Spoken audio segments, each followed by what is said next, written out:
네, 사랑하는 성도 여러분, 오늘은 출애굽기 12장 12절에서 14절까지 말씀 함께 보시겠습니다. 내가 그 밤에 애굽 땅에 두루 다니며 사람이나 짐승을 막론하고 애굽 땅에 있는 모든 처음 난 것을 다 치고 애굽의 모든 신을 내가 심판하리라. 나는 여호와라. 내가 애굽 땅을 칠 때에 그 피가 너희가 사는 집에 있어서 너희를 위하여 표적이 될지라. 내가 피를 볼 때에 너희를 넘어가리니 재앙이 너희에게 내려 멸하지 아니하리라. 너희는 이날을 기념하여 여호와의 절기를 삼아 영원한 규례로 대대로 지킬지니라. 아멘. 예, 사랑하는 성도 여러분, 오늘 우리가 함께 읽은 이 본문을 통해서 어제와 마찬가지로 하나님의 주인 되심을 좀 더 살펴보도록 하겠습니다. 우리가 기독교 외에도 다른 많은 종교들이 있죠. 중요한 것은 왜 사람들은 그런 종교를 갖고 신앙생활을 하는 것일까? 아마도 이제 가장 중요한 일들은 애굽에서 이 출애굽기만 보더라도 평안한 삶, 행복한 삶, 또 부유한 삶들을 위해서라고 볼 수 있을 겁니다. 물론 이제 넷에 대한 어떤 그런 안정을 위해서도, 거기에 대한 복을 위해서도 종교를 갖는 경우도 많이 있습니다. 예. 두 가지가 다 어떻게 보면 필요한 부분이라고 할 수 있겠죠. 오늘 제가 말씀드리고 싶은 부분은 참된 종교는 오직 유일하게 예수님을 믿는 것밖에 없다는 것이죠. 우리에게 진정한 복, 우리 이 땅의 삶에서의 우리의 삶의 어떤 복은 예수 그리스도 안에서 하나님 한 분 외에는 우리가 얻을 수 없다. 또 우리의 죽음 이후에 정말 진정한 구원의 삶, 더 이상은 고통과 슬픔이 없고 온전히 죄에서 벗어나 정말 모든 철학자들이 그렇게 말했던 정말 이상적인 나라, 정말 우리가 모두 다 꿈꾸는 그런 천국에 갈 수 있는 길도 오직 하나님 한 분 외에밖에 없다는 것입니다. 예. 여기서 우리가 꼭 짚고 넘어가야 될 것은 단 한 분밖에 없다는 거죠. 예. 여러 가지 방법 중에 하나가 아니고 오직 단 하나의 방법이다라는 것입니다. 우리가 이 하나님께서 애굽에서 행하신 심판을 우리가 생각할 때에 우리가 꼭 그 기억해야 될 것이 그겁니다. 하나님께서 왜 그렇게 애굽 땅을 10가지 재앙을 내리셨을까? 바로 단 하나의 방법밖에 없다는 것을 우리에게 말씀해 주시기 위함이죠. 우리가 그것을 알 수 있는 게 바로 12절 말씀입니다. 내가 그 밤에 애굽 땅에 두루 다니며 사람이나 짐승을 막론하고 애굽 땅에 있는 모든 처음 난 것을 다치고 애굽의 모든 신을 내가 심판하리라. 나는 여호와라. 애굽의 모든 신을 내가 심판하리라 라고 이렇게 말씀하고 있습니다. 여기서 뭐 정말 하나님 외에 다른 신들이 있었고 그 존재가 있는데 하나님께서 그 존재를 심판하신 것이냐가 아니라 오직 하나님 한 분밖에 없는데 마치 다른 신이 있는 것처럼 수없이 많은 신들을 섬기고 삼았던, 신으로 삼았던 그 애굽의 그 사람들, 그들에게 그들이 했던 모든 것들이 다 헛되다는 것을 하나님께서 보여주시기 위해서 그렇게 하시겠다라는 것입니다. 그래서 여러분, 애굽은 완전히 망했죠. 완전히 망한 것입니다. 그들이 자기들이 신으로 섬겼던, 자기들이 신이다 라고 했던 그 모든 것들을 섬겼지만 그들을 그 죽음에서 그들을 건져주지 못했다라는 것이죠. 이제 하나님께서 그 10가지 재앙 중에 마지막 10번째 재앙을 내리시려고 하시는 것입니다. 그것은 바로 그 애굽의 모든 처음 난 것들을 다 멸하시는 것이죠. 여러분, 결국 아무리 내가 열심히 믿었고 주님을 내가 어떤 것들을 신으로 여겨서 기대고 거기다가 기도하고 막 이렇게 했다 할지라도 자신의 삶의 진정으로 평안한 행복을 주지 못한다면 둘 중에 하나겠죠. 정말 자기를 생각하지 않거나 능력이 없거나. 그런데 하나님께서 그걸 하시겠다는 것입니다. 너희들이 그렇게 의지했던 애굽의 많은 신들, 그 신들이 결국 너희 자녀들을 지켜주지 못할 것이다 라는 것이죠. 하나님이 다 치겠다라고 하시는 것입니다. 그러면서 하나님께서 구별하시는 겁니다. 우리 13절 말씀인데요. 내가 애굽 땅을 칠 때 그 피가 너희가 사는 집에 있어서 너희를 위하여 표적이 될지라. 내가 피를 볼 때 너희를 넘어가느니 재앙이 너희에게 내려 멸하지 아니하리라. 예. 하나님께서 이스라엘 백성들, 하나님께서 택한 백성들에게는 양의 피를 발라서 문 인방에 바르라 라고 그렇게 하신 것이죠. 그러면 내가 너희를 넘어갈 것이다. 그렇게 해서 하나님께서 보여주시고자 하셨던 것은 구별입니다.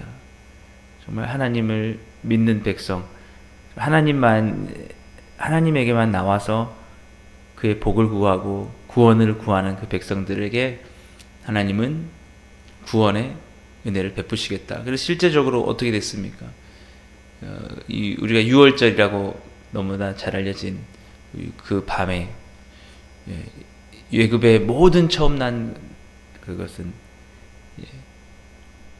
바로의 아들에서부터 시작해서 모든 가축의 처음 난 것부터 시작해서 다 한순간에 죽어버리는. 그들이 그럼에도 불구하고 계속해서 그들의 바랐던 신들을 섬길 수 있었을까? 이미 그걸 보여준 거죠. 너희들이 기대하고 의지했던 것은 다 의미가 없다. 다 헛된 것이다. 라는 것을 보여주신 것입니다. 오늘날도 마찬가지입니다.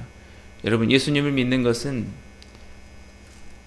그 외에도 예수님 믿지 않은 방법으로도 다른 어떤 것으로도 우리가 똑같은 구원을 얻을 수 있고 우리 삶에 행복을 얻을 수 있는 그런 것이 아니고 예수님 아니고서는, 예수님을 믿는 믿음 아니고서는 절대로 얻을 수 없는 것이다.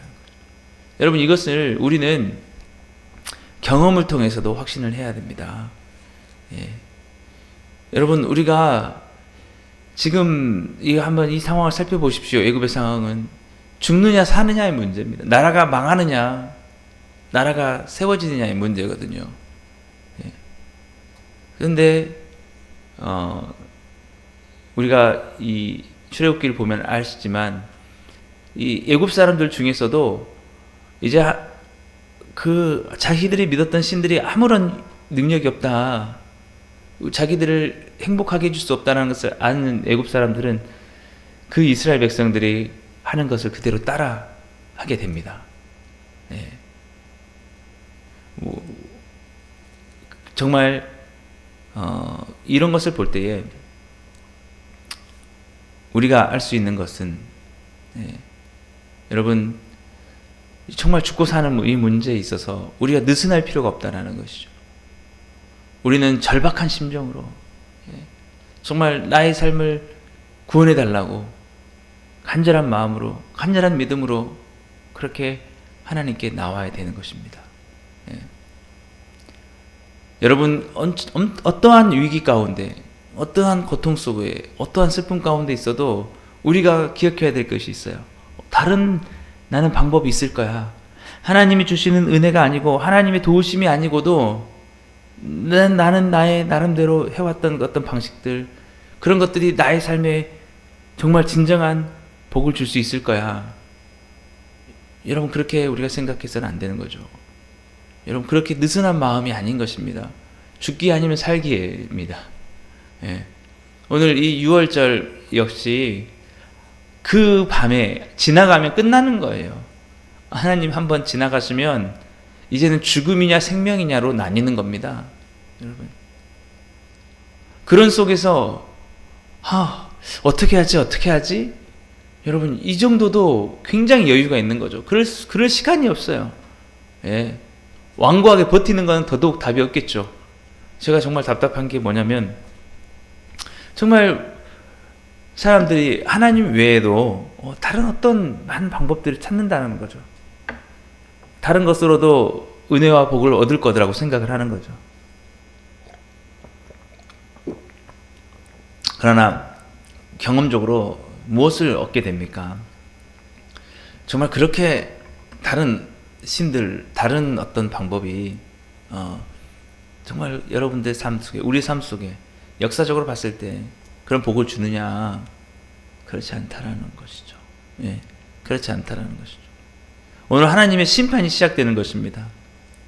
지나가는 거예요, 여러분. 더 이상 머물 이유가 없습니다.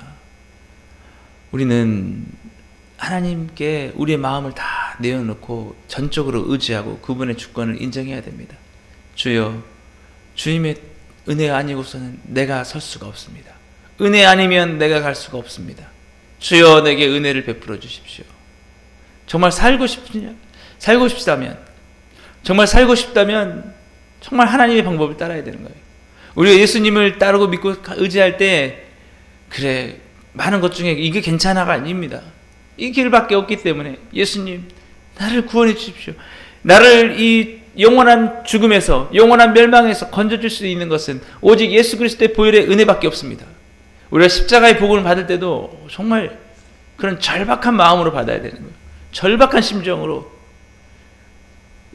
정말 자칫 내가 믿지 않았다면 영원한 지옥에, 영원한 멸망에 빠질 수밖에 없었을 거라는 그런 절박한 마음으로 십자가를 붙들어야 되는 것입니다. 여러분, 그래서 이 복음서를 보거나 사도 바울을 보더라도 여러분, 그게 여러분 다른 것도 있지만 한번 이것도 어떤가 봐보세요, 이런 마음이 아니에요.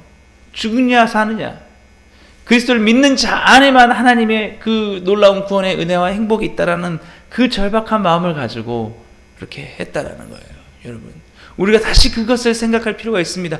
여러분, 지금 우리가 죽느냐 사느냐의 문제라는 거죠. 우리의 경제가 정말 일어서느냐 망하느냐의 문제, 우리의 가정이 정말 주 안에서 평화롭게 행복하게 삶을 살아가느냐 그렇지 못하느냐, 이 모든 것들이 그 하나님의 은혜 안에 있다라는 것입니다. 우리가 그 안에 들어가고 우리가 그 그늘 안에 숨기만 한다면 우리는 그 은혜 안에서 평안을 누릴 거예요, 여러분. 그러니까 그 밖에 있으면 절대 안 된다는 거죠. 애굽 사람들이 그 9가지의 재앙을 당하고도 여전히 마음속에 깨닫지 못하고 머뭇머뭇하는 거예요. 아마 우리 말씀 보시면 알겠지만 이 이스라엘 백성들이 하는 이야기들을 이렇게 피를 바르고 있으면 죽음을 넘어가겠다라고 하신 것들을 들은 사람들도 있을 거예요. 근데 전혀 그걸 무시하는 겁니다. 그렇게 당했어도 여러분, 그게 아니라는 거예요. 정말 겸손한 마음으로, 여러분, 바로 이 6월절 밤을 지나는 같은 마음으로 하나님 앞에 나올 때는 그런 마음으로. 왜? 하나님께서 심판하시려고 하신다는 거죠. 무엇을 심판하시려고 하시냐? 하나님 외에 다른 신을 두는 것들, 하나님 외에 다른 것들을 의지하는 것들을 하나님께서 심판하시기 위해서, 그것들의 헛되다는 것을 이제는 확실하게 보여주시기 위해서 하나님께서 이 6월절에 그 장자를 죽이는 재앙을 하시겠다라는 거거든요. 우리도 마찬가지입니다. 여러분, 애굽이 한때는 너무 잘 나갔고 강대국, 정말 더 이상 그들에게 쫓아올 수 없다라는 그런 정말 모든 것들을 이룬 것 같았지만 단 한순간에 하나님의 심판으로 멸망하고 말았다는 사실을 우리는 기억해야 할 것입니다. 하나님은 무엇을 심판하시느냐? 나 외에 다른 신, 애굽의 모든 신을 내가 심판하리라. 하나님이 그 심판이 시작된 겁니다. 그래서 모든 처음 난 것들 다 죽어버리는, 그래서 완전히 애굽이 망해버리는 그런 상황 속에 있게 된 것이죠. 주님의 심판은 반드시 있습니다. 지금 당장 우리 가운데 이루어지지 않았다고 우리가 안심하고 갈 수 있는 일이 아니다라는 것이죠. 반드시 예수님이 이 땅에 오셔서 산자와 죽은 자를 심판하러 오시리라고 말씀하셨습니다. 주님 외에 다른 것을 의지하는 것들을 헛되다고 주님께서 하시기 위해서, 그들이 너희들에게 진정한 행복과 생명과 구원의 삶, 영생의 삶, 천국의 삶을 줄 수 없다는 것을 보여주시기 위해서 오신다라는 거예요. 그때 우리가 할 수 있는 일은 뭐냐면 그 예수님 안에 피하는 겁니다. 오직 예수 그리스도의 보혈에 피해서 주여 나를 넘어가 주시옵소서, 나에게 그 심판이 지나가게 해 주시옵소서, 우리가 간절히 주님 앞에 엎드리고 그 안에 있을 수밖에 없는 거다는 거죠. 그런데 오늘 주님은 그렇게 우리에게 약속하십니다. 내가 피를 볼 때에 너희를 넘어가리니 재앙이 너희에게 내려 멸하지 아니하리라. 우리에게 구원의 확실한 약속을 주시는 거예요. 여러분, 십자가의 도가 멸망하는 자들에게는 미련한 것이지만 구원을 얻는 우리에게는 하나님의 능력이다. 우리는 그걸 믿어야 됩니다. 우리가 붙잡을 때에, 예수 그리스도의 그 보혈을 붙잡을 때에, 예수님을 정말 우리가 마음에 모시고 정말 의지할 때에, 중요한 것은 내가 너희를 넘어가겠다. 내가 이 재앙이 너희에게서 내려 멸하지 아니하겠다. 우리가 그런 마음으로, 우리가 하나님을 섬기고 기도하고 정말 예수님께 나올 때는 어떤 마음이어야 되냐? 그런 절박한 마음이에요. 정말 이게 아니면 나는 이제 멸망한다, 나는 끝난다라는 그런 마음으로 오직 내가 섬기고 의지하고 기도하고 정말 나에게 복을 위해서 바랄 분은 오직 하나님밖에 없다, 예수 그리스도 한 분 외에는 없다라는 그런 마음을 가지고 우리가 와야 된다라는 것이죠. 왜? 하나님은 나의 영광을 절대 빼앗기지 않겠다고 하셨거든요. 정말 질투하신 하나님, 우리가 다른 어떤 것들을 의지하고 정말 다른 어떤 신들을 두는 것들을 다른 어떤 것보다도 하나님이 미워하시기 때문에 그렇다라는 것입니다. 그래서 저는 제가 지금까지 이 화순에 와서 정말 막막하고 정말 처음 시작할 때는 앞길이 보이지 않았지만 이 복음으로 충만한 교회가 예수님의 품 안이었다고 생각이 듭니다. 정말 여기서 예배하고 기도하고 찬양하고 그 모든 것들로 인해서 저는 제 삶에 있어서 어떤 순간보다도 더욱더 큰 은혜들을 경험하고 그 구원을 경험하는 것이죠. 우리에게 의지할 분이 오직 주님 한 분밖에 없다. 우리가 그런 마음으로 정말 오늘 또 예수 그리스도의 은혜 아니면 안 된다. 주님이 내게 복을 주실 수밖에, 내게 복을 주시는 분은 오직 주님 한 분밖에 없다. 우리가 그런 마음을 가지고 다른 어떤 것들을 의지한 게 있었다면, 내가 꼭 예수님께 나가지 않고 하나님께 의지하지 않아도 그래 다른 방법도 있을 거야 라고 했던 마음들이 있다면, 여러분 그 모든 것들을 다 내려놓고 정말 간절하고 절박한 마음으로 나의 생명과 나의 죽음, 나의 모든 복과 화, 이 모든 것들을 주관하시는 분이 오직 주님 한 분이십니다. 주님, 내가 오직 주님께만 피하니 주님 나로 하여금 주님의 은혜를 입게 하여 주옵소서. 오늘도 나의 삶에 주님이 주시는 은혜와 복을 허락해 주옵소서. 주님만이 나의 주님이십니다. 주님만이 나에게 모든 것들을 허락할 수 있습니다. 이런 간절한 마음으로 오늘도 주님 내 안에 주님 그러한 은혜와 복을 주시고 주님 안에서 평안을 누리게 하여 주옵소서. 그런 마음으로 오늘 기도하시면서 주님만을 의지하고 주님이 주시는 은혜와 복을 누리시면서 오늘 또 승리하시는 하루를 살아가시길 주님으로 축복합니다. 기도하겠습니다. 하나님 아버지 감사합니다.